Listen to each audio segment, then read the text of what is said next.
साथियों, आप सभी का विजय जाम के प्लेटफॉर्म पर स्वागत है। इस वीडियो में हम लोग करंट अफेयर की पुस्तक है घटनासार और इसका जो करंट अर्धवार्षिक या करंट हाफ ईयरली वाला जो संस्करण है, जिसमें जनवरी 2020 से लेकर के अगस्त 2020 के मध्य के जो भी करंट अफेयर है उनका संकलन किया गया है, जो कि आगामी समीक्षा अधिकारी 2016 की परीक्षा और पीसीएस 2020 की प्रारंभिक परीक्षा के लिए काफ़ी महत्वपूर्ण है। उसको हम लोग यहाँ पर देख रहे हैं। तो अभी तक इसके हम लोग 3 पार्ट कर चुके हैं। आज के चौथे पार्ट में हम लोग राष्ट्रीय घटनाओं की अर्धवार्षिक जितना तीसरे पार्ट में हम लोग किए हैं उसके आगे के पोर्शन को हम लोग इस पार्ट में पढ़ेंगे। तो प्रारंभ करते हैं इसको। पिछले पार्ट में हम लोग लास्ट में जो है सुंदरवन में रॉयल बंगाल टाइगर्स की संख्या में वृद्धि के संदर्भ में बात की थी, और आज के वीडियो में हम लोग जो हमारा पहला टॉपिक होगा वो है चक्रवाती तूफान अम्फान से उड़ीसा व पश्चिम बंगाल में जो भारी तबाही हुई है, तो उसके बारे में, अर्थात चक्रवाती तूफान अम्फान के बारे में हम लोग यहाँ पर चर्चा करेंगे। तो बंगाल की खाड़ी से मई 2020 में उठे भीषण चक्रवाती तूफान अम्फान, तो नाम याद रखिएगा कि चक्रवात का नाम क्या है, अम्फान, जिसकी स्पेलिंग है AMPHAN। अम्फान ने उड़ीसा व पश्चिम बंगाल के साथ साथ बांग्लादेश के तटवर्ती क्षेत्रों में भारी तबाही मचाई। तो याद रखिएगा कि यह जो अम्फान चक्रवाती तूफान है, ये किन प्रदेशों को इसने क्षति पहुंचाई है या किस तट पर यह आया है। 21 मई को बंगाल के तट से टकराए इस सुपर साइक्लोन ने अपने रास्ते की हर चीज़ को अपने प्रचंड वेग से उखाड़ फेंका। मौसम विभाग की पूर्व चेतावनी के कारण तटवर्ती इलाकों में रहने वाले लोगों को पहले ही वहां से खाली करा लिया गया था। बांग्लादेश के तटवर्ती इलाके में 5 लाख से अधिक लोग इससे बेघर हो गए, जबकि उड़ीसा व पश्चिम बंगाल में इसे कोरोना महामारी से भी अधिक भीषण संकट माना गया। 1999 में उड़ीसा में आए भीषण चक्रवाती तूफान के पश्चात बंगाल खाड़ी से उठने वाला यह पहला सुपर साइक्लोन था। 190 किलोमीटर प्रति घंटा की रफ्तार के साथ दीघा तट से टकराए इस तूफान से सबसे ज़्यादा तबाही पश्चिम बंगाल में हुई। वहाँ कम से कम 80 लोगों ने अपनी जान तूफान के चलते गंवाई है। प्रधानमंत्री नरेंद्र मोदी ने तूफान प्रभावित क्षेत्रों का हवाई दौरा 22 मई 2020 को किया और इस दौरान उन्होंने उड़ीसा के लिए 500 करोड़ रुपए व पश्चिम बंगाल के लिए 1000 करोड़ रुपए की सहायता की घोषणा की है। अम्फान के बाद जून के पहले सप्ताह में महाराष्ट्र और गुजरात के तटीय इलाके में 120 किलोमीटर गति से निसर्ग तूफान टकराया। इस तूफान का नाम निसर्ग जो है बांग्लादेश ने दिया, जिसका शाब्दिक अर्थ क्या होता है, प्रकृति होता है। तो याद रखिएगा, जो अम्फान चक्रवाती तूफान था ये आपका पूर्वी तट पर टकराया है, जबकि जो निसर्ग तूफान था, निसर्ग तूफान, ये आपका पश्चिमी तट पर टकराया है, अर्थात महाराष्ट्र और गुजरात के तटीय इलाकों में यह आया है। आगे चलते हैं। अब आगे बात कर लेते हैं। भारत में एशियाई शेरों की आबादी में 29% की वृद्धि हुई है। कितनी वृद्धि हुई है, तो यह परसेंटेज पूछा जा सकता है। तो 29% की वृद्धि हुई है। तो 10 जून 2020 को भारत के प्रधानमंत्री नरेंद्र मोदी ने एक ट्वीट के द्वारा गुजरात के गिरवन में एशियाई शेरों की आबादी में बढ़ोतरी की सूचना दी। उन्होंने लिखा कि गुजरात के गिरवन में रहने वाले एशियाई शेरों की आबादी में लगभग 29% की वृद्धि हुई है। साथ ही उनके रहने का दायरा भी 36% जो है बढ़ा है। प्रधानमंत्री ने ट्वीट में लिखा कि विगत कई वर्षों से गुजरात में शेरों की आबादी लगातार बढ़ रही है। यह सामुदायिक भागीदारी, तकनीक पर जोर, वन्य जीव स्वास्थ्य सेवा, उचित आवास प्रबंधन और मानव व शेरों के बीच संघर्ष कम करने के कदमों का परिणाम है। आशा है कि यह सकारात्मक प्रवृत्ति आगे भी जारी रहेगी। एशियाई शेरों की संख्या वर्ष 2015 की संख्या जो थी 523, इससे बढ़ करके जो है 2020 में 674 हो गई, 29% की वृद्धि हुई है। साथ ही उनके रहने का दायरा भी वर्ष 2015 में जो 22,000 वर्ग किलोमीटर था, उससे बढ़कर 2020 में 30,000 वर्ग किलोमीटर हो गया है। गुजरात के जूनागढ़ स्थित गिरवन बाघ संरक्षित क्षेत्र है, ठीक है, जो पूरी दुनिया में एशियाई बब्बर शेरों के लिए प्रसिद्ध है। गिर के शेर जूनागढ़, गिर सोमनाथ, अमरेली, भावनगर, बोराद, पोरबंदर, राजकोट तथा सुरेंद्रनगर तक जंगलों में देखे जाते हैं। गिरवन के कुल 674 शेरों में से 161 नर, 260 मादा, 116 वयस्क शावक हैं और 137 शावक हैं। अब आगे बात कर लेते हैं कैमरा लगा बाघों की गिनती में भारत का विश्व रिकॉर्ड, ठीक है। तो यह जो विश्व रिकॉर्ड है, इस विश्व रिकॉर्ड के बारे में बात कर लेते हैं। तो जो बाघों की गिनती कैसे की है, कैमरा लगा करके बाघों की जो गिनती गई है, तो इस संदर्भ में ये भारत का विश्व रिकॉर्ड है। 11 जुलाई 2020 को पर्यावरण, वन एवं जलवायु परिवर्तन मंत्रालय द्वारा जारी प्रेस विज्ञप्ति के अनुसार भारत ने कैमरा लगा करके बाघों की गिनती करने का विश्व रिकॉर्ड बनाया है। अखिल भारतीय बाघ आकलन 2018 को Guinness book of world record में दुनिया के सबसे बड़ा कैमरा ट्रैपिंग वाइल्ड लाइफ सर्वे की श्रेणी में हाल ही में शामिल किया गया है। Guinness book of world record ने अपनी वेबसाइट पर नए कीर्तिमान की घोषणा करते हुए लिखा कि भारत में 2018-19 में हुए कैमरा ट्रैप सर्वे का चौथा चरण संसाधन और डेटा के संदर्भ में दुनिया का आज तक का सबसे व्यापक सर्वे रहा है। कैमरा ट्रैप, इसमें क्या होता है, मोशन सेंसर के साथ लगे हुए बाहरी फोटोग्राफिक उपकरण जो किसी भी जानवर के गुजरने पर रिकॉर्डिंग शुरू कर देता है। तो कैमरा ट्रैप करीब 1.21 लाख वर्ग किलोमीटर के क्षेत्रफल में अलग अलग 141 जगहों पर 26,838 कैमरे लगाकर वन्य जीवों की तस्वीरें ली गई और उनके आधार पर बाघों की गणना हुई है। तस्वीरों में सॉफ्टवेयर के जरिए धारी के पैटर्न के आधार पर बाघों की गिनती की गई है। सर्वे का चौथा चरण पूरा होने के बाद देश में बाघों की कुल संख्या कितनी है, संख्या याद जरूर रखिएगा, संख्या पूछा जा सकता है, 2,967 रही है, जो देश में बाघों की कुल आबादी का 75, जो दुनिया में बाघों की कुल आबादी का 75% है। पर्यावरण मंत्रालय के अनुसार देश में बाघों की संख्या में 3 गुना बढ़ोतरी हुई है। आगे चलते हैं। अगला है भारत में पहली नदी के नीचे निर्मित होने वाली सड़क परिवहन टनल के बारे में। तो भारत चीन तनाव के बीच केंद्र सरकार ने ब्रह्मपुत्र नदी के नीचे, कौन सी नदी के नीचे, यह भी याद रखिएगा, ब्रह्मपुत्र नदी के नीचे 14.85 किलोमीटर टनल बनाने की सैद्धांतिक मंजूरी 13 जुलाई 2020 को दे दी है। यह देश की पहली नदी के नीचे बनने वाली सड़क परिवहन टनल है, जो पूर्वी चीन की ताहियू झील के नीचे बन रही सड़क परिवहन टनल, जिसकी लंबाई कितनी है, 10.79 किलोमीटर है, उससे अधिक लंबी है। अत्याधुनिक तकनीक से बनने वाली यह टनल असम अरुणाचल प्रदेश से साल भर कनेक्टिविटी उपलब्ध कराने के कारण सामरिक दृष्टि से बहुत महत्वपूर्ण है। सरकार असम के गोहपुर, जो कि NH54 पे आता है, से नुमालीगढ़, जो कि NH37 पे आता है, इसको जोड़ने के लिए ब्रह्मपुत्र नदी के नीचे 4 लेन सड़क परिवहन टनल बनाने की योजना पर तेजी से काम कर रही है। सड़क परिवहन व राजमार्ग मंत्रालय के सार्वजनिक उपक्रम राष्ट्रीय राजमार्ग अवसंरचना विकास निगम लिमिटेड ने अमेरिका की पेशेवर कंपनी लुइस बर्जर द्वारा तैयार प्री फिजिबिलिटी रिपोर्ट व डिटेल प्रोजेक्ट रिपोर्ट को 18 मार्च को सैद्धांतिक मंजूरी दे दी थी। टनल में सैन्य वाहन और रसद हथियार पहुंचाने वाले वाहन 80 किलोमीटर की रफ्तार से दौड़ सकेंगे। इस टनल में आने और जाने के लिए पृथक 2 ट्यूब कैप्सूल होंगे, बीच में यह दोनों ट्यूब जुड़ी होंगी। इससे ड्रेनेज सिस्टम, प्रकाश और इमरजेंसी निकास आदि में मदद मिलेगी। टनल के भीतर पानी नहीं घुसने के कई सुरक्षा चक्र होंगे।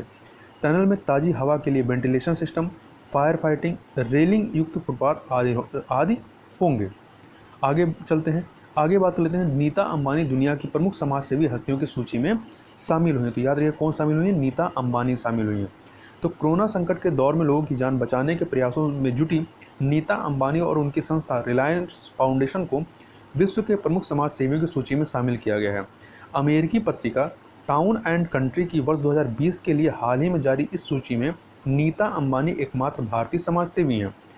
इसमें जो है Tim Cook, Oprah Winfrey, Lauren Powell Jobs, Lauder family, Donatella Versace और माइकल ब्लूमबर्ग जैसे अन्य प्रमुख नाम भी इस सूची में शामिल हैं। अगला है भारतीय नौसेना का सबसे बड़ा सौर ऊर्जा संयंत्र। तो वाइस एडमिरल अनिल कुमार चावला ने 23 मई 2020 को भारतीय नौसेना अकादमी एझीमाला में, कहाँ पर, एझीमाला में सबसे बड़े सौर ऊर्जा संयंत्र को कमीशन किया है। 3 मेगावाट के इस ऊर्जा संयंत्र का अनुमानित जीवन काल जो है 25 वर्ष है। केरल राज्य इलेक्ट्रॉनिक्स विकास निगम लिमिटेड द्वारा इस परियोजना को निष्पादित किया गया है और यह परियोजना कार्बन फुटप्रिंट को कम करने में नौसेना स्टेशन एझीमाला की मदद करेगी। तो याद रखिएगा एझीमाला जो है केरल में अवस्थित है। आगे चलते हैं। आगे बात करते हैं सोहराई खोबर पेंटिंग, तेलिया रुमाल, तंजाउर नेती वर्कर्स, अरुम्बाबुर की लकड़ी की नक्काशी को GI टैग दिया गया है। तो इनके बारे में बात कर लेते हैं। तो 12 मई 2020 को झारखंड की सोहराई खोबर पेंटिंग, तो याद रखिएगा कहीं ये मिलाने के लिए, मैच करने के लिए पूछ सकता है कि ये कौन कहाँ की है। तो सोहराई खोबर पेंटिंग जो है झारखंड की है, तेलिया रुमाल तेलंगाना के तथा तमिलनाडु के मध्य क्षेत्र संबंधित तंजाउर नेती वर्कर्स और अरुम्बाबुर की लकड़ी की नक्काशी को भौगोलिक संकेतक रजिस्ट्री द्वारा भौगोलिक संकेतक GI टैग प्रदान किया गया है। अब सबसे पहले सोहराई खोबर पेंटिंग की बात कर लेते हैं, जो कि झारखंड से संबंधित है। यह एक भित्ति कला है, मतलब दीवार पर बनाई जाने वाली कला है, जो झारखंड के हजारीबाग जिले में स्थानीय एवं प्राकृतिक रूप से विभिन्न रंगों की मिट्टी का उपयोग कर फसल के मौसम एवं शादी समारोह के दौरान स्थानीय आदिवासी महिलाओं द्वारा प्रचलित एक पारंपरिक एवं अनुष्ठानिक कला है। इसे पारंपरिक रूप से मिट्टी के बने घरों की दीवारों पर चिन्हित किया जाता है, जिनमें रेखाओं, बिंदुओं, जानवरों के चित्र एवं पेड़ पौधों का चित्रण किया जाता है। अगला तेलिया रुमाल की बात करें, जो कि तेलंगाना से संबंधित है। यह सूती कपड़े में जटिल हस्त निर्मित विधि द्वारा बनाया जाता है। इसमें 3 विशेष रंगों लाल, काला और सफ़ेद में अनेक प्रकार के डिजाइन एवं रूपांकनों को प्रदर्शित किया जाता है। यह मुख्यतः तेलंगाना में पाया जाता है।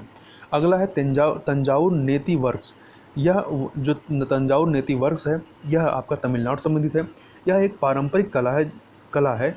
नेती जो है एक दलदली पादप एशिनोमेन एस्पेरा के नेती अर्थात डंठल का भीतरी हिस्से से तैयार किया जाता है। यह पौधा कुंडुकुलम और कल्ला पेरम्बर झील में पाया जाता है। यह वर्कर्स व्यापक रूप से बृहदेश्वर मंदिर, हिंदू मूर्तियों, मालाओं, दरवाजों और सजावटों में मिलता है। अरुमाम्बुर, ये इस पर लिख दे रहा हूँ, अरुमाम्बुर की लकड़ी की नक्काशी। तो पेरम्बलूर जिले के कारीगरों द्वारा अरुम्बाबुर की लकड़ी की नक्काशी मुख्यतः आम, शीशम, नीम की लकड़ी के लट्ठे से तैयार की जाती हैं। ये नक्काशियाँ प्रायः मंदिर की मूर्तियों और वास्तुशिल्प विवरण से प्रेरित होती है। यह भी आपका तमिलनाडु से संबंधित है। कुछ अन्य कोई भी जीआई टैग दिया गया है, जिसे चकहाओ, गोरखपुर के टेराकोटा कला और कदलाई मितई को जीआई टैग दिया गया है। इनके बारे में बात कर लेते हैं। तो 30 अप्रैल 2020 को मणिपुर के काले चावल जिसको चकहाओ के नाम से जाना जाता है तथा गोरखपुर के टेराकोटा एवं कोबिल पट्टी की कदलाई मतई को भौगोलिक संकेतक तथा जीआई टैग प्रदान किया गया है। चकहाओ जो है यह सुगंधित चावल की एक किस्म है। इस चावल की खेती मणिपुर में की जाती है। तो याद रखिएगा, चकहाओ जो जीआई टैग जिसको दिया गया है, ये कहाँ मिलता है या इसकी खेती कहाँ पर होती है? तो यह मणिपुर में इसकी खेती की जाती है। इसका उपयोग पारंपरिक चिकित्सा में भी होता है। एंथोसाइनिन एजेंट के कारण इसका रंग जो होता है गहरा काला होता है और वजन में यह चावल अन्य चावलों की तुलना में अधिक भारी होता है। चीन में इस चावल से रोटी, नूडल्स और राइस के जैसे व्यंजन बनाए जाते हैं। चकहाओ चावल के लिए भौगोलिक संकेतक प्राप्त करने हेतु उत्तर पूर्वी क्षेत्रीय कृषि विपणन निगम लिमिटेड द्वारा आवेदन शुरू किया गया था। अब गोरखपुर का टेराकोटा की बात करें तो सदियों पुराने गोरखपुर का टेराकोटा के अंतर्गत प्रजापति समुदाय के कुम्हार जो है दोमट मिट्टी से हाथी, घोड़े जैसे कई जानवरों की आकृतियां हाथों से बनाते हैं, जो पकने के बाद लाल रंग के हो जाते हैं। इस कला में कुम्हार जितना मेहनत करते हैं उतना उन्हें पारिश्रमिक नहीं मिलता, इसलिए जीआई टैग कुम्हारों की आय बढ़ोतरी में मददगार साबित होगा। गोरखपुर का औरंगाबाद गुलरिया बाजार, जंगल एकला, पाटरी बाजार टेराकोटा उत्पाद का प्रमुख केंद्र है। अब कदलाई मितई की बात कर लेते हैं। तो कदलाई मितई ये तमिलनाडु से संबंधित है। तो कदलाई मितई तमिलनाडु के दक्षिणी भागों में बनाई जाने वाली मूंगफली और गुड़ की एक कैंडी है। कैंडी को विशेष रूप से थाम्बी बरानी नदी के पानी से बनाया जाता है, जिससे इसका स्वाद जो है और बढ़ जाता है।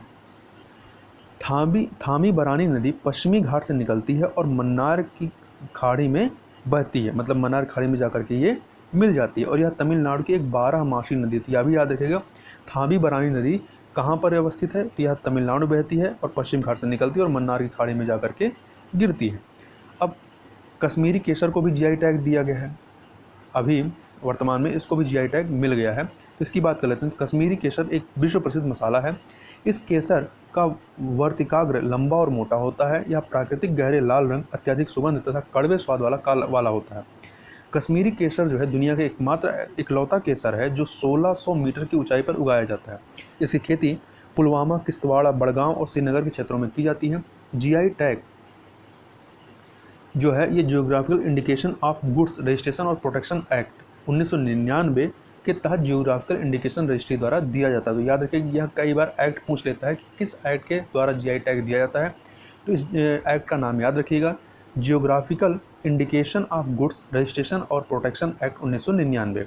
अब हम लोग बात कर लेते हैं चंबल अभ्यारण्य पारिस्थितिकी रूप से संवेदनशील घोषित किया गया है, इसके संदर्भ में। तो केंद्र सरकार ने 2 मार्च 2020 को मध्य प्रदेश में राष्ट्रीय चंबल अभ्यारण्य के चारों ओर 870 वर्ग किलोमीटर क्षेत्र को पारिस्थितिकी रूप से संवेदनशील क्षेत्र EZZ इको सेंसिटिव जोन घोषित किया है।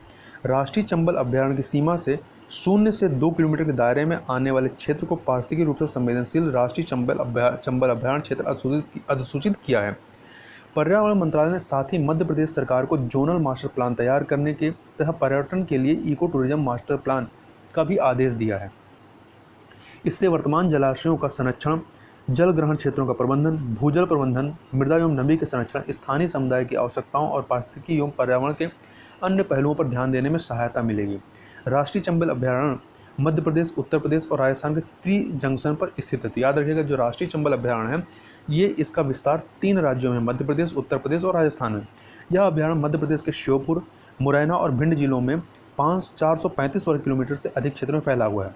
यह अभयारण्य, चंबल अभयारण्य जो है, गंगा डॉल्फिन और अत्यंत लुप्तप्राय घड़ियाल के लिए प्रसिद्ध है। इसे डॉल्फिन का घर भी कहा जाता है।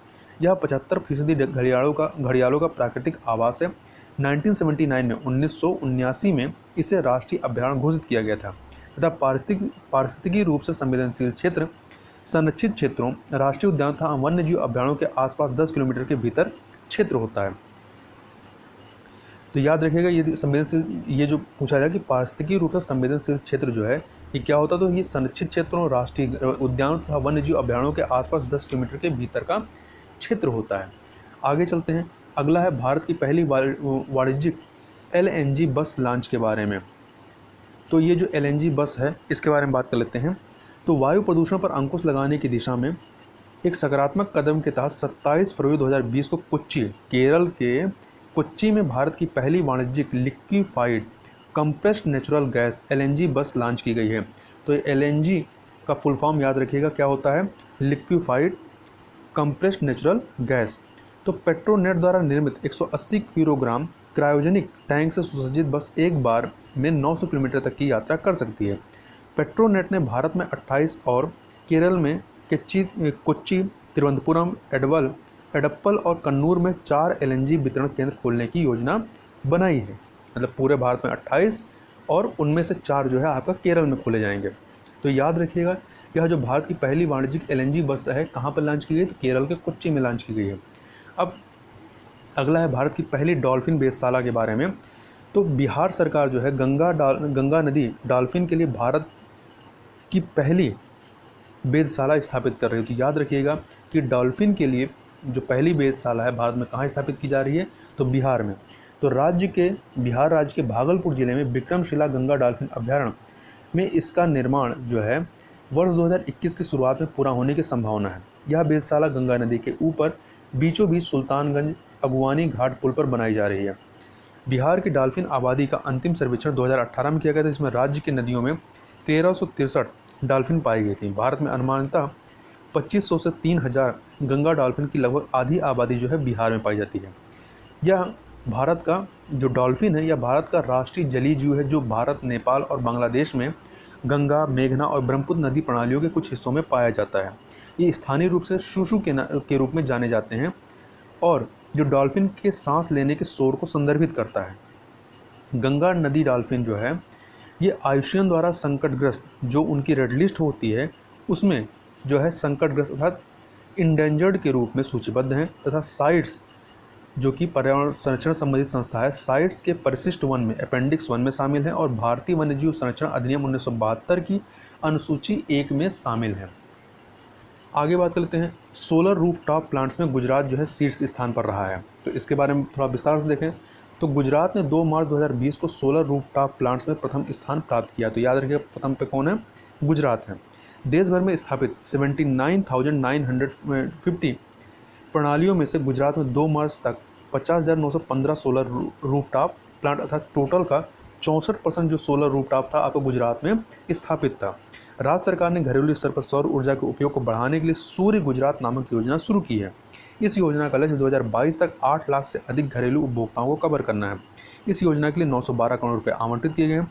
गुजरात के बाद इस मामले में दूसरे स्थान पर महाराष्ट्र है। तो याद रखिएगा पहले नंबर पर आपका गुजरात है, दूसरे पे महाराष्ट्र है। आगे चलते हैं, गरुड़ पोर्टल की बात कर लेते हैं। तो गरुड़ पोर्टल क्या है और यह क्या करता है इसके बारे में बात करते हैं। तो नागरिक उड्डयन मंत्रालय और नागर विमान महानिदेशालय DGCA ने 5 मई 2020 को गरुड़ पोर्टल को लॉन्च किया है। इसका उद्देश्य कोविड-19 से संबंधित RPAS क्या है, RPAS, अब इसका फुल फॉर्म क्या है, तो रिमोटली पायलटेड एयरक्राफ्ट सिस्टम। तो से संबंधित 7 ड्रोन संचालनों के लिए सरकारी एजेंसियों को फास्ट ट्रैक यानी तेज़ी से सशर्त छूट प्रदान करना है। इसके लिए यह जो है गरुड़ पोर्टल लॉन्च किया गया है। गरुड़ जो है राहत कार्यों के लिए ड्रोन उपयोग का सरकारी प्राधिकरण government authorisation for relief using drones इसी का संक्षिप्त रूप है। सशर्त छूट कोविड-19 संबंधित हवाई निगरानी, हवाई फोटोग्राफी और सार्वजनिक घोषणाओं के लिए एक सरकारी संस्था द्वारा तैनात आरपीएस या ड्रोन तक सीमित होगी। आरपीएस की से सुरक्षित संचालन की जिम्मेदारी पूरी तरह से संबंधित सरकारी संस्था के पास होगी तथा प्रत्येक आरपीए अभियान को सरकारी संस्था के समग्र पर्यवेक्षण और नियंत्रण में ही संचालित किया जाएगा। आगे बात करते हैं केंद्रीय संस्कृत विश्वविद्यालय विधेयक 2019 के संदर्भ में। तो संसद द्वारा 16 मार्च 2020 को केंद्रीय संस्कृत विश्वविद्यालय विधेयक 2019 पारित किया गया। विधेयक में भारत के 3 डीम्ड या जो मानद विश्वविद्यालयों को केंद्रीय संयुक्त विश्वविद्यालय में परिवर्तित करने का प्रावधान है। केंद्रीय संस्कृत विश्वविद्यालय में संयुक्त नहीं, केंद्रीय संस्कृत विश्वविद्यालय में परिवर्तित करने का प्रावधान है। ये 3 विश्वविद्यालय कौन से हैं? राष्ट्रीय संस्कृत संस्थान नई दिल्ली, श्री लाल बहादुर शास्त्री राष्ट्रीय संस्कृत विद्यापीठ नई दिल्ली और तीसरा है राष्ट्रीय संस्कृत विद्यापीठ तिरुपति में। तो ये 3 जगह पे हैं। इन 3 विश्वविद्यालयों को केंद्रीय विश्वविद्यालय का दर्जा देने से इन विश्वविद्यालयों की गरिमा में वृद्धि होने के साथ ही संस्कृत एवं शास्त्र संबंधी शिक्षा के क्षेत्र में स्नातकोत्तर, डॉक्टरेट और पोस्ट डॉक्टरेट शिक्षा एवं अनुसंधान को बढ़ावा मिलेगा। देश में उन उच्चतर शिक्षा संस्थानों को मानद विश्वविद्यालय अर्थात डीम्ड यूनिवर्सिटी कहते हैं, जिन्हें विश्वविद्यालय अनुदान आयोग अर्थात यूजीसी की सिफारिश पर भारत सरकार के उच्च शिक्षा विभाग द्वारा इस प्रकार की मान्यता दी जाती है। एक विश्वविद्यालय को यूजीसी द्वारा 1956 की यूजीसी अधिनियम की धारा 3 के तहत मानद विश्वविद्यालय की मान्यता दी जाती है। तो यूजीसी अधिनियम कब आया था? 1956 में। आगे बात करते हैं एशिया के सबसे बड़े सोलर प्लांट के उद्घाटन के संदर्भ में। तो भारत के प्रधानमंत्री नरेंद्र मोदी ने 10 जुलाई 2020 को 10 जुलाई 2020 को वीडियो कॉन्फ्रेंस के माध्यम से या इसके द्वारा मध्य प्रदेश में एशिया के सबसे बड़े सोलर प्लांट का उद्घाटन किया है। 750 मेगावाट इसकी क्षमता याद रखिएगा, 750 मेगावाट का Rewa ultra mega solar plant Madhya Pradesh के रीवा जिले के गूढ़ तहसील में स्थापित किया गया है। यह एशिया के सबसे बड़े सिंगल साइट सौर ऊर्जा संयंत्रों में से एक है। यहाँ पर 250 मेगावाट की 3 और उत्पादन इकाइयाँ स्थापित की गई हैं। इस परियोजना को नवाचार और उत्कृष्टता के लिए World Bank Group President's Award भी मिला हुआ है। 1590 एकड़ क्षेत्र में फैली यह परियोजना प्रति वर्ष 15 लाख टन कार्बन डाइऑक्साइड के बराबर कार्बन उत्सर्जन को कम करेगा। यह परियोजना राज्य के बाहर एक संस्थागत ग्राहक तथा दिल्ली मेट्रो को आपूर्ति करने वाली पहली अक्षय ऊर्जा परियोजना है। अभी तक जितनी परियोजना है वो राज्य के ही जो चीज़ें हैं उनको पूरी करती रही हैं। ये राज्य के बाहर भी इसका एक ग्राहक होगा जो कि दिल्ली मेट्रो है, उसको ये विद्युत की आपूर्ति करेंगी। परियोजना से उत्पादित 24% बिजली जो है विद्युत दिल्ली मेट्रो को और से 76% जो है मध्य प्रदेश के राज्य विद्युत वितरण कंपनियों को प्रदान किया जा रहा है। आगे चलते हैं देश के पहले प्लाज्मा बैंक की बात करते हैं। तो 2 जुलाई 2020 को दिल्ली से सरकारी संस्थान Institute of Liver and biliary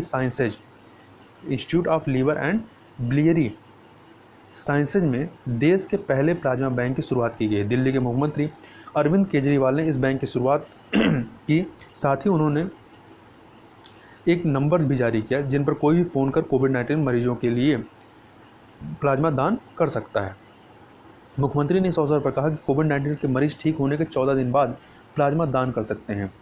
18 से 60 आयु वर्ग के लोग जिनका वजन 50 किलो से कम नहीं है वे अपना प्लाज्मा दान कर सकते हैं। प्लाज्मा थेरेपी के अंतर्गत कोविड-19 के ठीक हुए मरीजों के रक्त से एंटीबॉडी निकालकर इसे कोरोना पीड़ित मरीज को चढ़ाया जाता है। मरीज पर एंटीबॉडी का असर होने पर वायरस कमज़ोर पड़ने लगते हैं, जिससे मरीज के स्वस्थ होने की संभावना बढ़ जाती है।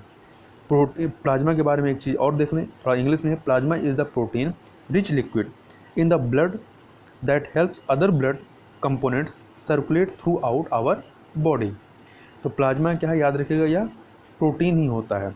आगे बात करते हैं विश्व का पहला ऑनलाइन बीएससी डिग्री पाठ्यक्रम के बारे में। तो 30 जून 2020 को केंद्रीय मानव संसाधन विकास मंत्री रमेश पोखरियाल ने एक वीडियो कॉन्फ्रेंसिंग में प्रोग्रामिंग एवं डेटा साइंस में विश्व का पहला ऑनलाइन बीएससी पाठ्यक्रम लॉन्च किया है। यह पाठ्यक्रम जो है भारतीय प्रौद्योगिकी संस्थान आईआईटी मद्रास द्वारा तैयार कर प्रस्तुत किया गया है, जिसे NIRF की इंडिया रैंकिंग 2020 में पहला स्थान दिया गया है आईआईटी मद्रास को। तथा यह पाठ्यक्रम 82 डिग्री हेतु उन छात्रों के लिए जिन छात्रों ने 10वीं कक्षा के स्तर पर अंग्रेजी और गणित की पढ़ाई के साथ 12वीं कक्षा पास कर ली है और किसी भी संस्थान में अंडर ग्रेजुएट पाठ्यक्रम में प्रवेश लिया है। इस कार्यक्रम को अत्याधुनिक ऑनलाइन पोर्टल के माध्यम से संचालित किया जाएगा और देश के सुदूरवर्ती क्षेत्रों के शिक्षार्थियों को आकर्षित करेगा, जहां पर डिजिटल साक्षरता की पहुंच न्यूनतम है। आगे बात करते हैं 100% घरों में LPG कनेक्शन देने वाला हिमाचल जो है वो पहला राज्य बन गया है। तो याद रखिएगा 100% घरों में LPG कनेक्शन देने वाला पहला राज्य कौन सा है, तो हिमाचल है। जुलाई 2020 के पहले सप्ताह में हिमाचल प्रदेश 100% घरों में LPG गैस कनेक्शन पहुंचाने वाला देश का पहला राज्य बन गया है। इस आशय की घोषणा राज्य के मुख्यमंत्री जयराम ठाकुर ने की है। राज्य द्वारा हिमालय गृहिणी सुविधा योजना की सहायता से यह उपलब्धि प्राप्त की गई है। राज्य सरकार के अनुसार राज्य में लगभग 1.36 लाख परिवारों को प्रधानमंत्री उज्ज्वला योजना के तहत लाभान्वित किया गया है, जबकि राज्य में शेष 2,76,243 परिवारों को हिमाचल गृहिणी योजना के तहत निःशुल्क गैस कनेक्शन प्रदान किया गया है। आगे बात कर लेते हैं जयतु भारतम वसुधैव कुटुंबकम। तो यह क्या है, इसको बात कर लेते हैं। तो कोरोना वायरस से जूझ रहे संपूर्ण विश्व के बीच भारत की वसुधैव कुटुंबकम की भावना को व्यक्त करने तथा आत्मनिर्भरता की लहर के प्रसार के लिए इस प्रेरणादायक गीत को SP बालासुब्रमण्यम, आशा भोसले, कविता कृष्णमूर्ति, सोनू निगम, कैलाश खेर, अनुराधा पौडवाल सहित अनेक जाने माने गायकों ने सुर दिया है। 299 गायकों द्वारा रिकॉर्ड की गई इस गीत के बोल गीतकार प्रसून जोशी ने लिखे, जबकि संगीत शंकर महादेवन ने दिया है। इस हर किसी को प्रेरित व उत्साहित करने वाले इस गीत में हिंदी के अतिरिक्त संस्कृत, तमिल, तेलुगु, कन्नड़, मलयालम, पंजाबी, असमी, गुजराती, मराठी, बंगाली और भोजपुरी सहित 96 भारतीय भाषाएं व बोलियां शामिल हैं। तो गाने की बोल क्या हैं, जयतु भारतम वसुधैव कुटुंबकम। आगे बात कर लेते हैं भारत की पहली ट्रांसजेंडर ऑपरेटर के बारे में। तो गुजरात के वडोदरा की रहने वाली जोया खान, नाम याद रखिएगा, जोया खान जो है ये कॉमन सर्विस सेंटर में नौकरी पाने वाली भारत की पहली ट्रांसजेंडर ऑपरेटर बन गई हैं। केंद्रीय मंत्री रविशंकर प्रसाद ने जोया खान को गुजरात में एक कॉमन सर्विस सेंटर में भारत के पहले ट्रांसजेंडर ऑपरेटर के रूप में तैनाती की घोषणा 5 जुलाई 2020 को की। ये जो common service centre information technology and communication मंत्रालय के अंतर्गत आता है। जोया खान बड़ोदरा की LGBT समुदाय से जुड़ी एक ट्रांसजेंडर है, वह पहले से ही सामाजिक कार्यों से जुड़ी हैं। कॉमन सर्विस सेंटर जो है यह एक सरकारी संस्था है जो सरकार की आयुष्मान भारत जैसे कल्याणकारी योजनाओं को लोगों तक पहुंचाने का काम करती है। सरकार के इस निर्णय पर जोया ने कहा कि मैं आभारी हूं कि मुझे अपने समुदाय में पहला व्यक्ति चुना गया है। मैं इसे सकारात्मक रूप से ले रही हूँ कि मैं लोगों की ज़रूरत में मदद कर पाऊंगी। हालांकि यह एक चुनौती है की तरह है और मैं समर्पण के साथ काम करूंगी और खुद को साबित करूंगी। आगे बात कर लेते हैं अगले करंट अफेयर की। तो अमेरिकी राष्ट्रपति ट्रंप की भारत यात्रा के संदर्भ में। तो अमेरिकी राष्ट्रपति डोनाल्ड ट्रंप अपनी पत्नी मेलानिया, पुत्री इवांका और दामाद जेरेड कश्नर सहित एक उच्च स्तरीय प्रतिनिधि मंडल के साथ 24-25 फरवरी 2 दिन की यात्रा पर 24-25 फरवरी 2020 तक भारत की सरकारी यात्रा पर रहे। अपनी 2 दिवसीय भारत यात्रा के क्रम में डोनाल्ड ट्रंप 24 फरवरी को अहमदाबाद पहुंचे। 22 किलोमीटर के रोड शो के बाद ट्रंप वहां पर पहुंचे। अहमदाबाद स्थित दुनिया के सबसे बड़े स्टेडियम जिसका नाम है मोटेरा, इसका जो पूरा जो नया नाम दिया गया है सरदार वल्लभ भाई पटेल स्टेडियम। तो मोटेरा में नमस्ते ट्रंप कार्यक्रम में 1 लाख से ज़्यादा लोगों को संबोधित करते हुए ट्रंप ने कहा कि दोनों देश रक्षा संबंधों को विस्तार देने और शानदार कारोबारी समझौते पर काम कर रहे हैं। अपने पहले दौरे पर भव्य स्वागत से अभिभूत अमेरिकी राष्ट्रपति डोनाल्ड ट्रंप ने भारत को दुनिया का महान लोकतंत्र बताते हुए कहा कि दोनों देश हमेशा भरोसेमंद दोस्त बने रहेंगे। सीमा पर आतंकवाद पर पाक को 2 टूक संदेश देते हुए ट्रंप ने कहा कि भारत अमेरिका अपने नागरिकों को कट्टर इस्लामी आतंकवाद से बचाने के लिए प्रतिबद्ध है और इस विचारधारा को खत्म करना चाहते हैं। मोटेरा में प्रधानमंत्री मोदी ने अपने स्वागत भाषण में कहा कि ट्रंप का यह दौरा दोनों देशों के रिश्तों का नया अध्याय है और दोनों देश 21वीं सदी की दुनिया की दिशा में अहम भूमिका का निर्वाह करेंगे। अमेरिकी राष्ट्रपति डोनाल्ड ट्रंप और उनकी पत्नी मेलानिया का 25 फरवरी को दिल्ली के राष्ट्रपति भवन में पारंपरिक तरीके से स्वागत किया गया। राष्ट्रपति भवन में राष्ट्रपति रामनाथ कोविंद और प्रधानमंत्री मोदी ने उनका स्वागत किया। उसी दिन हैदराबाद हाउस में दोनों नेताओं ने द्विपक्षीय वार्ता के बाद संयुक्त बयान जारी किया। ट्रंप ने कहा कि हम आतंकवाद से निपटने में सहयोग करने के लिए सहमत हैं। अमेरिका आतंकवाद से निपटने के लिए पाकिस्तान से सकारात्मक रूप से काम कर रहा है। वहीं मोदी ने कहा कि आतंक समर्थकों को जिम्मेदार ठहराने के लिए हमने अपने प्रयासों को आगे बढ़ाने का निश्चय किया है। मादक पदार्थों की तस्करी, मादक पदार्थों से जुड़े आतंकवाद और संगठित अपराध जैसी गंभीर समस्याओं के बारे में एक नए तंत्र पर सहमति वार्ता में दोनों देशों में एक सहमति जो है वार्ता में दोनों देशों में बनी है। ट्रंप और मोदी के बीच वार्ता में भारत और अमेरिका के बीच $3 अरब 21.5 हज़ार करोड़ रुपए के रक्षा सौदे पर समझौता औपचारिक सहमत बन गई है। समझौते पर हस्ताक्षर दोनों देशों के रक्षा मंत्रालय द्वारा बाद में किया गया। सहमत के तहत भारत लॉकहीड मार्टिन की से नौसेना के लिए 24 MH-60 रोमियो हेलीकॉप्टर की खरीद और सेना के लिए बोइंग कंपनी से $800 मिलियन के 6 AH-64E अपाचे हेलीकॉप्टर सहित अत्याधुनिक सैन्य उपकरणों की खरीद है इसमें शामिल है। दोनों नेताओं के बीच द्विपक्षीय संबंधों सहित विविध विषयों पर व्यापक वार्ता के बाद मानसिक स्वास्थ्य, चिकित्सा उत्पादों की सुरक्षा और प्रत्येक घर तक गैस पहुंचाने को लेकर 3 समझौते पर हस्ताक्षर किए गए। मानसिक स्वास्थ्य और चिकित्सा उत्पादों की सुरक्षा के विषय में भारत की ओर से Central Drug Standard Control Organisation तथा अमेरिका का फूड एंड ड्रग्स एडमिनिस्ट्रेशन शीर्ष संस्था है। पूर्वोत्तर के साथ देश के सभी इलाकों में हर घर तक रसोई गैस पहुंचाने के लिए भारत और अमेरिका के बीच महत्वपूर्ण समझौता हुआ है। भारत की सबसे बड़ी तेल कंपनी इंडियन ऑयल कॉरपोरेशन और एक्सॉन मोबिल इंडिया LNG और अमेरिका की चार्ट इंडस्ट्रीज ने समझौता पत्र पर हस्ताक्षर किए हैं। दोनों के सहयोग से ऊर्जा के क्षेत्र में 10 वर्ष में गैस की हिस्सेदारी 15% तक करने में मदद मिलेगी। इस समझौते के तहत गैस ग्रिड से वंचित इलाकों तक सड़क, रेलवे और जलमार्ग के जरिए तरलीकृत प्राकृतिक गैस तथा रसोई गैस पहुंचाई जाएगी। यह माध्यम काफ़ी सस्ता और सुरक्षित है। रसोई गैस पहुंचाने के लिए पूरे देश में आधारभूत ढांचा तैयार किया जाएगा और बेहतर बाजार उपलब्ध कराया जाएगा। गैस पाइपलाइन से अछूते इलाकों में स्वच्छ ऊर्जा को बढ़ावा के साथ ही गैस आधारित अर्थव्यवस्था बनाने पर ध्यान दिया जाएगा। भारत दुनिया का तीसरा सबसे बड़ा तेल आयातक और तरलीकृत प्राकृतिक गैस LNG का चौथा सबसे बड़ा खरीदार है। तो यह फैक्ट याद रखिएगा कि भारत दुनिया का तीसरा सबसे बड़ा तेल आयातक देश है और यदि LNG अर्थात तरलीकृत प्राकृतिक गैस की बात करें तो इसका चौथा सबसे बड़ा खरीदार है पूरे वर्ल्ड में। वाणिज्यिक मंत्रालय के आंकड़ों के अनुसार वर्ष 2018-19 में भारत और अमेरिका के बीच 87.95 अरब डॉलर का द्विपक्षीय व्यापार हुआ। अमेरिका उन चुनिंदा देशों में से है जिसके साथ भारत का व्यापार संतुलन भारत के पक्ष में है। मतलब भारत निर्यात इसको ज़्यादा करता है अमेरिका को, वहाँ से आयात कम करता है। दोनों देशों के बीच व्यापार में कच्चे तेल की भूमिका वो सबसे महत्वपूर्ण है। अपने भारत दौरे के दौरान 25 फरवरी 2020 को अमेरिका की फर्स्ट लेडी मेलानिया दिल्ली के नानकपुरा स्थित सरकारी स्कूल सर्वोदय पहुंची, जहां उन्होंने हैप्पीनेस क्लास का निरीक्षण किया। 25 फरवरी को राष्ट्रपति भवन में रात्रि भोज के बाद रात्रि 10 बजे वाया जर्मनी अमेरिकी राष्ट्रपति ट्रंप स्वदेश रवाना हो गए। अगला है पुर्तगाल के राष्ट्रपति की भारत यात्रा के बारे में बात कर लेते हैं। तो पुर्तगाल के राष्ट्रपति मार्सेलो रेवेलो डी सूसा एक उच्च स्तरीय शिष्टमंडल के साथ 13 से 16 फरवरी 2020 तक, मतलब ट्रंप के पहले, भारत की यात्रा पर रहे। राष्ट्रपति भवन में मार्सेलो का औपचारिक स्वागत 14 फरवरी को किया गया। इसी दिन हैदराबाद हाउस में भारत के प्रधानमंत्री नरेंद्र मोदी और पुर्तगाली राष्ट्रपति के बीच द्विपक्षीय संबंधों के विविध आयामों पर व्यापक चर्चा की गई। इस दौरान दोनों देशों ने कारोबार, परिवहन, संस्कृति, निवेश, बौद्धिक संपदा सहित कई क्षेत्रों से जुड़े 7 समझौते किए। पुर्तगाल दक्षिणी यूरोप में भारत के लिए एक महत्वपूर्ण देश है और पिछले 15 वर्षों में द्विपक्षीय संबंधों में प्रगति हुई है। भारत और पुर्तगाल ने गुजरात के लोथल में राष्ट्रीय नौवहन धरोहर संग्रह स्थापित करने के लिए पुर्तगाल के रक्षा मंत्रालय और भारत के पोत परिवहन मंत्रालय के बीच एक समझौता ज्ञापन पर हस्ताक्षर किए। तो याद रखिएगा कि यह राष्ट्रीय नौवहन धरोहर संग्रहालय कहाँ स्थापित किया जाएगा, पुर्तगाल और भारत के सहयोग से, तो आपका गुजरात के लोथल में।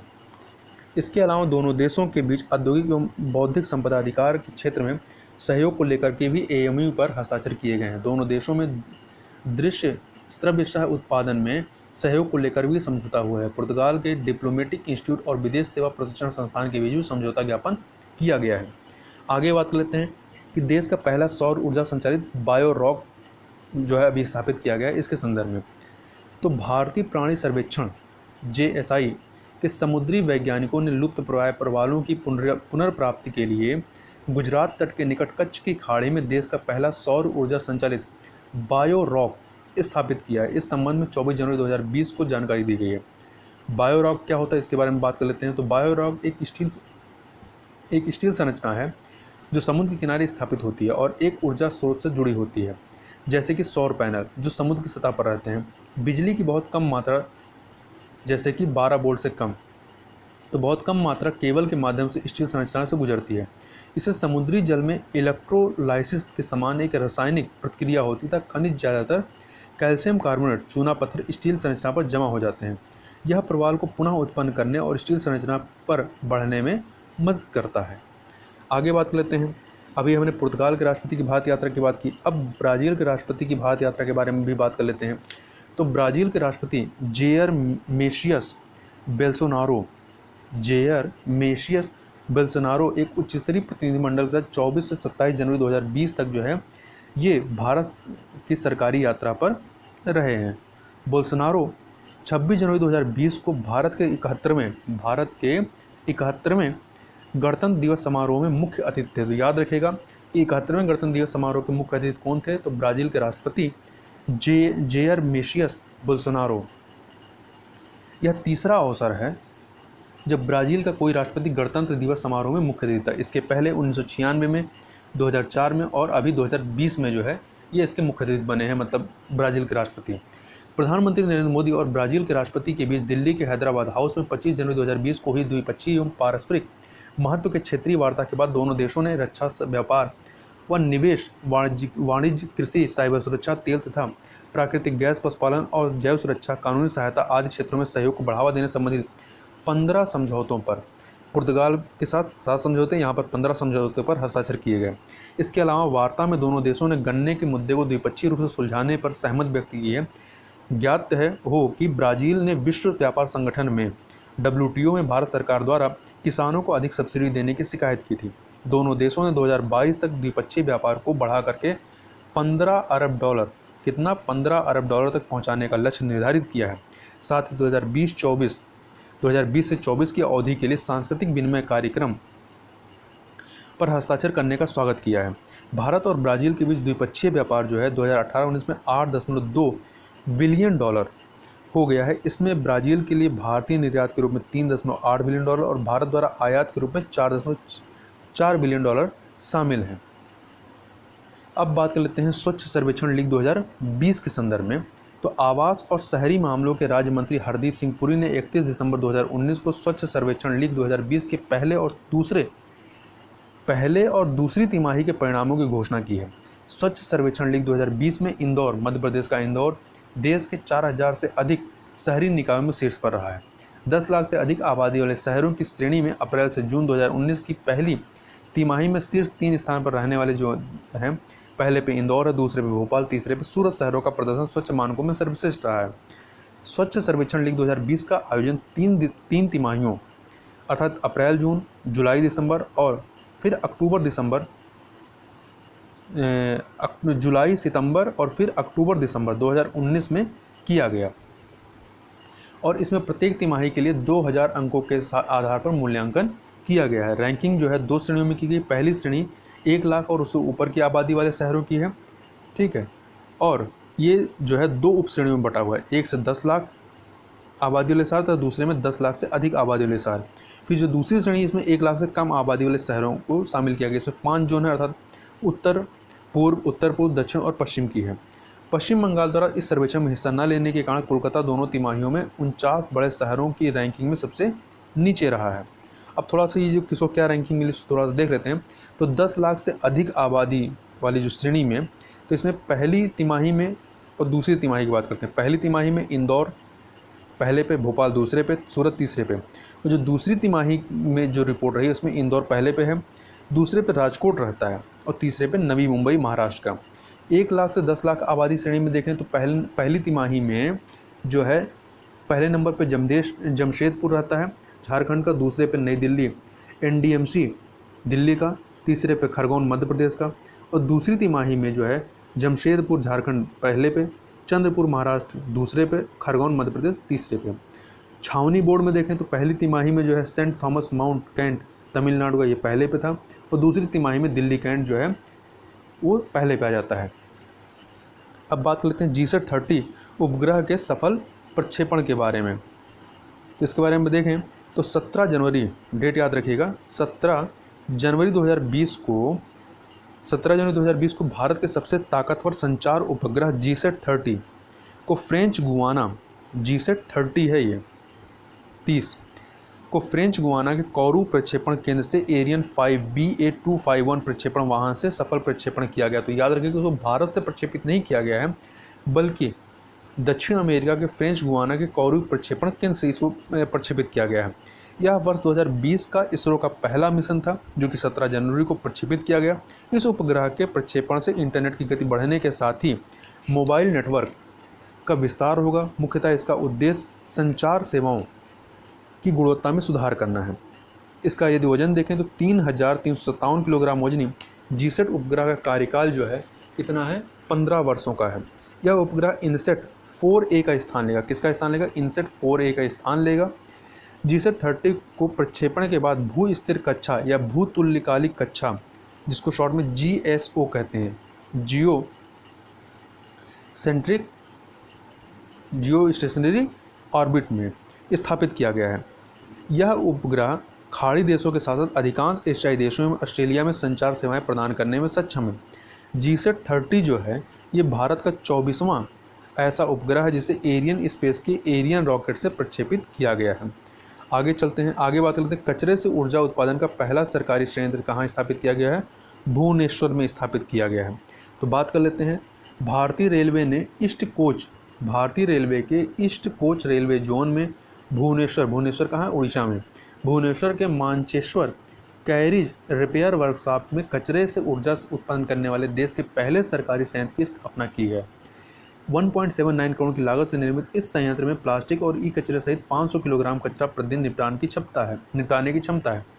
कचरे से ऊर्जा उत्पादन का यह संयंत्र पेटेंटकृत प्रौद्योगिकी का प्रयोग करता है जिसे पॉलीक्रैक कहते हैं। यह एक ऐसी प्रक्रिया है जिसमें विभिन्न तरह के कचरे को हाइड्रोकार्बन, तरल ईंधन, गैस, कार्बन और पानी में बदला जा सकता है। यह तकनीक लाइट डिजिटल तेल के रूप में ऊर्जा उत्पादन करेगा, जिसका प्रयोग भट्टियाँ जलाने में किया जाएगा। अगला है, विश्व के सबसे ऊंचे रेलवे पुल का निर्माण जो है वो कहाँ किया जा रहा है? मणिपुर में हो रहा है। तो इसी को याद रखिए, कहाँ पर? मणिपुर में। पूर्वोत्तर सीमांत railway, north east frontier railway की निर्माण इकाई मणिपुर के तामेंगलोंग जिले में, कहाँ पर? तामेंगलोंग जिले में आयरिंग नदी पर 33 मंजिला इमारत के बराबर 100 मीटर लंबे भारत के सबसे ऊंचे, जो कि इसकी लंबाई यदि मीटर में देखो 141 मीटर ऊंचे पुल का निर्माण कर रहे हैं। तो इसकी लंबाई कितनी है? लंबाई है 100 मीटर, ऊंचाई कितनी है? 141 मीटर। और कहाँ पर? ये आपका मणिपुर के तामेंगलोंग जिले में। और किस नदी पर? आयरिंग नदी पर। नदी का नाम याद रखिएगा, आयरिंग नदी पर। तथा 283.5 करोड़ रुपए की लागत से निर्माणाधीन पुल जो है 111 किलोमीटर लंबे जीरीबाम तुपुल इम्फाल की नई ब्रॉड गेज लाइन का हिस्सा होगा। इस मार्ग में कुल 47 सुरंगें होंगी, जिसमें सबसे लंबी सुरंग जो है 10.28 किलोमीटर लंबी होगी। पुल के खंभों को हाइड्रोलिक के माध्यम से बनाया जा रहा है। इससे इसके स्टील गार्डर का निर्माण कार्यशाला में किया जा रहा है, जिसे बाद में कैरी लीवर की सहायता से वहां स्थापित किया जाएगा। यह पुल निर्माण के बाद विश्व का सबसे ऊंचा pillar bridge European country Belgrade Bar railway bridge का रिकॉर्ड तोड़ करके, जिसकी ऊंचाई जो है 139 मीटर है, विश्व का सबसे, इसका ऊंचाई कितनी? 141 है। तो विश्व का सबसे ऊंचा पिलर ब्रिज बन जाएगा।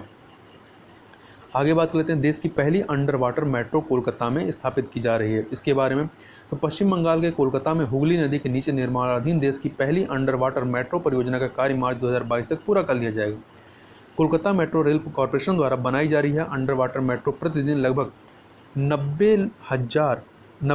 9 लाख यात्रियों को यात्रा कराने में सक्षम होगी। इस परियोजना के तहत निर्माणाधीन 520 मीटर की पानी के नीचे की सुरंग को पार करने में 1 मिनट से भी कम समय लगेगा। इस परियोजना का 74% हिस्सा भारतीय रेलवे के पास है, 26% हिस्सा आवास एवं शहरी मंत्रालय के पास है।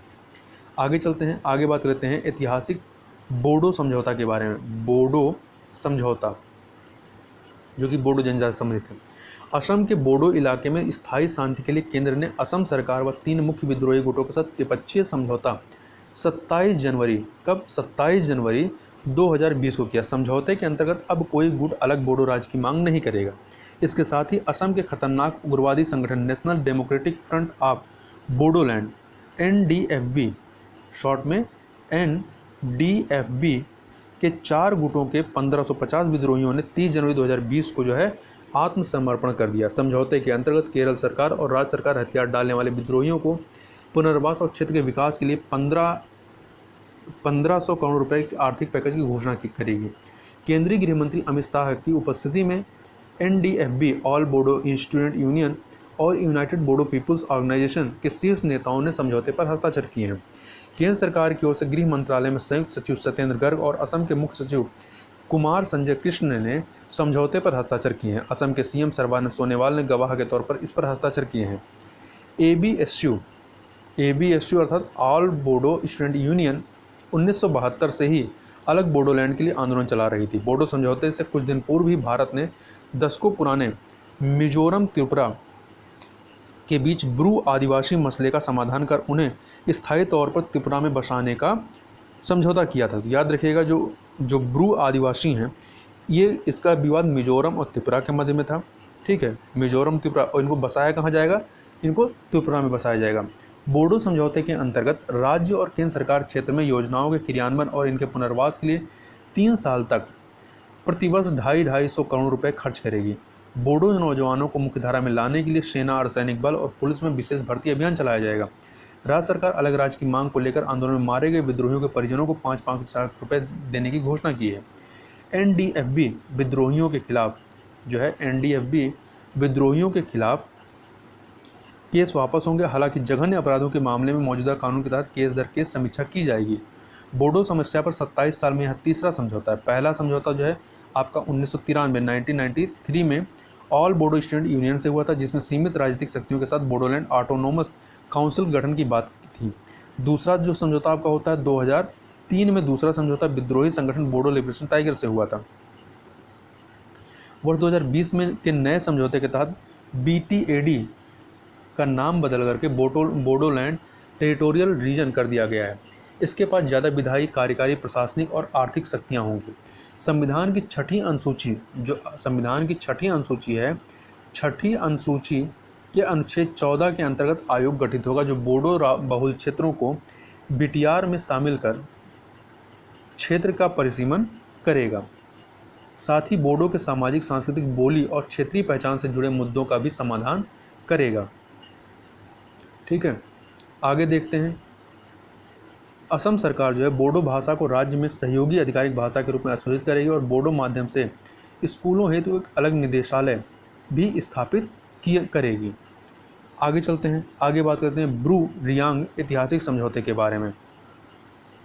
तो 16 जनवरी 2020 को नई दिल्ली में भारत सरकार, त्रिपुरा और मिजोरम राज्य सरकार तथा ब्रू रियांग प्रतिनिधियों के बीच एक ऐतिहासिक समझौते पर हस्ताक्षर किया गया। इस समझौते के तहत ब्रू रियांग त्रिपुरा में स्थायी रूप से बस सकेंगे तथा उनके पुनर्वास के लिए 600 करोड़ रुपए खर्च किए जाएंगे। ब्रू रियांग शरणार्थियों की 23 वर्ष पुरानी समस्या मिजोरम में 1997 में जातीय तनाव के बीच उस समय उत्पन्न हुई जब करीब 30,000 सदस्यों के साथ 5,000 ब्रू परिवारों ने राज्य से भाग करके त्रिपुरा में शरण ली थी। उन लोगों को उत्तरी त्रिपुरा के अस्थायी शिविरों में रखा गया था। उस समय से विस्थापित जनजातियों की समस्या लगातार बनी हुई थी, लेकिन 2010 में के बाद ब्रू रियांग के पुनर्वास के लिए कुछ प्रयास किए गए। 5,000 परिवारों में से करीब 1,600 परिवारों को मिजोरम वापस भेज दिया गया और केंद्र सरकार ने त्रिपुरा व मिजोरम की सरकारों की सहायता की पहल की। मोदी सरकार की पहली महत्वपूर्ण पहल के तहत 3 जुलाई 2018 को सरकार ने एक समझौते पर हस्ताक्षर किए। इसके फलस्वरूप इन परिवारों को दी जाने वाली सहायता बढ़ा दी गई है। इसके बाद 1,369 सदस्यों के साथ 328 और परिवार मिजोरम लौट आए हैं। इसके बाद भी अधिकांश ब्रू आदिवासी एक ऐसा समाधान चाहते थे जिससे वे त्रिपुरा में स्थायी रूप से बस सकें। उनका मानना था कि वे राज्य में अधिक सुरक्षित रहेंगे, मतलब त्रिपुरा में। अब नए समझौते से करीब 34,000 ब्रू रियांग लाभान्वित होंगे जो त्रिपुरा के 6 शिविरों में रह रहे हैं। जनजातीय अनुसंधान व सांस्कृतिक संस्थान त्रिपुरा के अनुसार राज्य में रियांग दूसरा सबसे बड़ा जनजातीय समुदाय है और उसे भारत की 75 आदिम जनजातियों में से एक के रूप में मान्यता दी गई है। ब्रू को ही अनेक स्थानों पर रियांग व ब्रू रियांग के नाम से जाना जाता है। ऐसा माना जाता है कि रियांग म्यांमार के शान राज्य से आए थे, उसके बाद चटगांव पहाड़ी क्षेत्रों से होते हुए त्रिपुरा चले गए। एक अन्य समूह था जो 18वीं शताब्दी के दौरान असम और मिजोरम के रास्ते त्रिपुरा आया था। संस्थान का कहना है कि रियांगों की आबादी कितनी है 1.85 लाख है और ये 2 प्रमुख कुटुंबों मेस्का और मोलशोई मेशका और मोलसोई में बटे हुए हैं। ये अभी भी खानाबदोश आदिवासी हैं और इनकी बड़ी संख्या पहाड़ की झूम खेती पर निर्भर है। इनकी भाषा कोबरू है। क्या है? कोबरू भाषा है के नाम से जानी जाती है और इनकी एक बड़ी आबादी वैष्णव संप्रदाय की अनुयायी तथा विष्णु को मानने वाली है। रियांग के लोक जीवन और संस्कृति के कई उत्कृष्ट सांस्कृतिक पहलू हैं। इनमें सबसे लोकप्रिय होजागिरी नृत्य है। तो होजागिरी नृत्य किससे संबंधित है? ब्रू रियांग जनजाति से संबंधित है, जिसे बांसुरी की मधुर धुन के साथ किया जाता है। केंद्रीय गृह मंत्री अमित शाह के अलावा इस ऐतिहासिक हस्ताक्षर समारोह में त्रिपुरा के मुख्यमंत्री बिप्लब कुमार देव, मिजोरम के मुख्यमंत्री जोरामथंगा, पूर्वोत्तर लोकतांत्रिक गठबंधन के अध्यक्ष हेमंत बिश्व शर्मा, त्रिपुरा के शाही परिवार के वंश प्रदोत कुमार किशोर देव वर्मा और ब्रू प्रतिनिधि शामिल थे। इस चतुर्पक्षीय समझौते के अनुसार त्रिपुरा में रह रहे ब्रू परिवार के हर सदस्य को एक भूखंड, 4 लाख रुपए का फिक्स डिपॉजिट और 2 वर्ष के लिए प्रतिमाह 5-5 हज़ार रुपये तथा 2 वर्ष के लिए मुफ्त राशन और अपना घर बनाने के लिए 1200 वर्ग फीट 40x30 फीट का आवासीय प्लाट और 1.5 लाख रुपए दिए जाएंगे। भूखंड जो है त्रिपुरा सरकार द्वारा प्रदान किए जाएंगे। समझौते के अंतर्गत सभी प्रकार की नगद सहायता प्रत्यक्ष लाभ अंतरण डायरेक्ट बेनिफिट ट्रांसफर के माध्यम से सीधे लाभार्थियों के बैंक खाते में जमा कराई जाएगी। इस समझौते के अंतर्गत केंद्र सरकार जो है 600 करोड़ रुपए की आर्थिक मदद करेगी। आगे चलते हैं। अगला है कि देश की पहली निजी क्षेत्र की ट्रेन तेजस के बारे में बात कर लेते हैं। तो उत्तर प्रदेश के मुख्यमंत्री योगी आदित्यनाथ ने 4 अक्टूबर 2019 को भारत की पहली प्राइवेट या कॉरपोरेट ट्रेन तेजस एक्सप्रेस को हरी झंडी दिखा करके लखनऊ जंक्शन से रवाना किया।